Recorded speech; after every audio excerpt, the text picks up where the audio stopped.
নমস্কার বন্ধুরা, আজকে চলে এসেছি আমার হাজবেন্ডের লাঞ্চ বক্সের ভিডিও নিয়ে। কাল যেহেতু শ্রাবণ মাসে সোমবার গিয়েছিল, তো আমরা একটা শুকনো খাবারের মধ্যে ছিলাম। তো আজকে সেই জন্য সকালবেলা লাঞ্চ বক্সে ভাত দিয়ে দিলাম।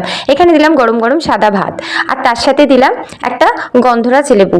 ভাতের সাথে গন্ধরাজ লেবু খেতে কিন্তু খুব ভালো লাগে। আর তার সাথে দিলাম কিছু ভাজা, এখানে দিয়েছি রাঙালু ভাজা, আর দিয়েছি দুটো পটল ভাজা, আর তার সাথে কিছু কাঁকরোল ভাজা। আর তার সাথে করেছি গরম গরম মুসুরির ডাল। মুসুরির ডালটা আমি শুকনো লঙ্কা, পাঁচফোড়ন আর হিং দিয়ে করেছি, খেতে কিন্তু দারুণ লাগে। এইভাবে ডাল করে তোমরা কে কে খাও আমাকে কিন্তু জানিও অবশ্যই। আর তার সাথে ডালের সাথে খাওয়ার জন্য দিয়েছি চিচিঙে আলু আর পেঁয়াজ দিয়ে একটা পোস্ত।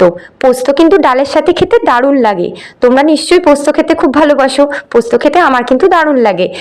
আজকের লাঞ্চ বক্সের ভিডিওটা তোমাদের কেমন লাগলো অবশ্যই জানিও। ভালো লাগলে লাইক করো, কমেন্ট করো, শেয়ার করো। হ্যাঁ, চ্যানেলটা সাবস্ক্রাইব করতে কিন্তু ভুলো না। সবাই ভালো থাকো, সুস্থ থাকো। Tata, bye bye.